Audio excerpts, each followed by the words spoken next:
we go to the top story coming in. Like I told you in the beginning that after the South Korean President Yoon had imposed the martial law and then reversed it after a couple of hours, we're seeing that many world leaders and countries are concerned, including the United States. So, the U.S. now has issued a statement and expressed concern over the protests that broke out on the streets of South Korea.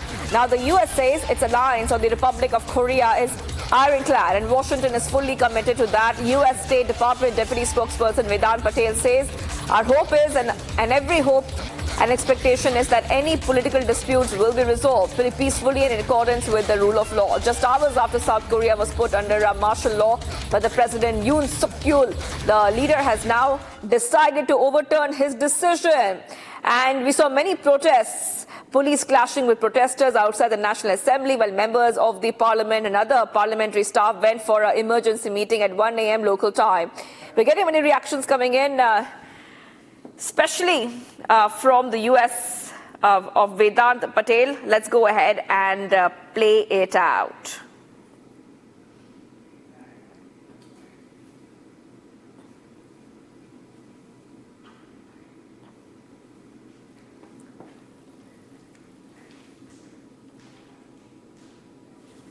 We are watching the recent developments in the ROK with grave concern. We are seeking to engage with our Republic of Korea counterparts at every level, both here in the United States and in Seoul. The Secretary has been briefed, and we're keeping him appraised of the developments, as well as monitoring closely what's happening on the ground. Let me also just mention that our alliance with the Republic of Korea is ironclad, and we're fully committed to that. And ultimately here, our hope is, and every hope and expectation is, that any political disputes will be resolved peacefully and in accordance with the rule of law.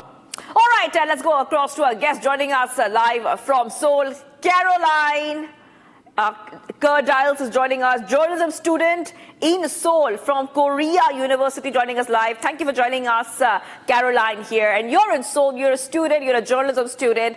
If you could just recall what you have been seeing in the past 24 hours in South Korea. How is it developing, the protests, and what is the situation looking like?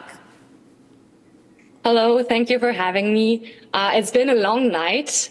Definitely a lot of very confusing feelings and chaos. However, as foreigners, we were told to stay home, stay put, maybe stock on water, on ramen, on food, and just wait it out.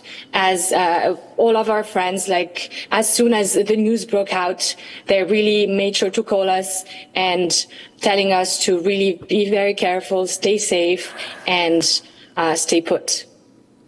Right. And also, Caroline, you know, you're there and you're witnessing it.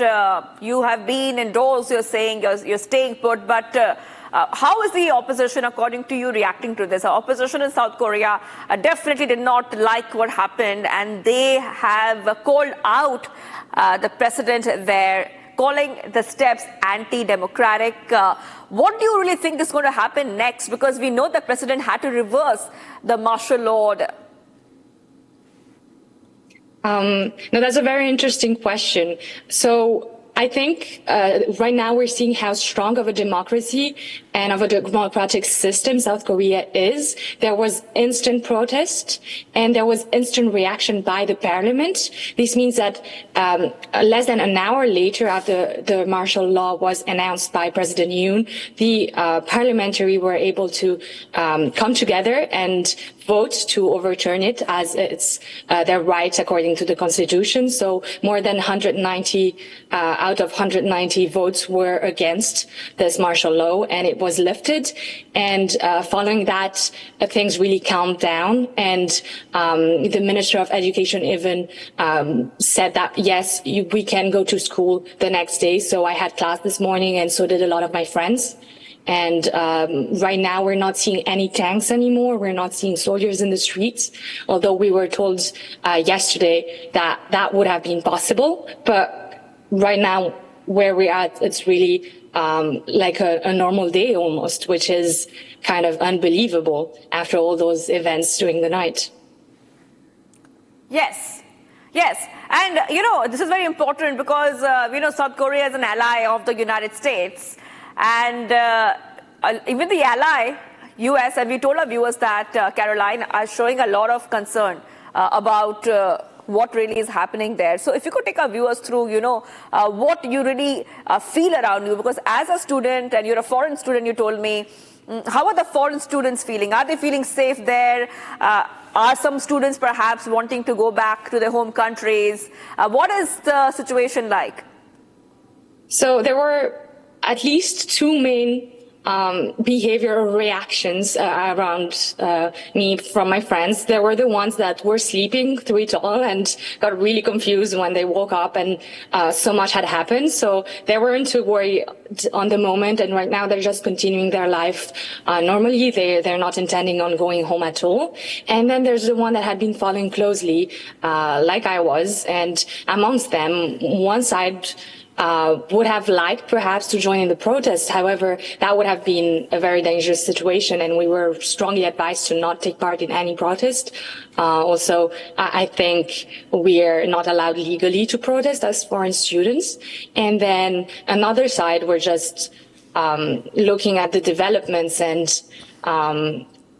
it was really just following the news very closely and hoping that the protesters that were there would get the job done.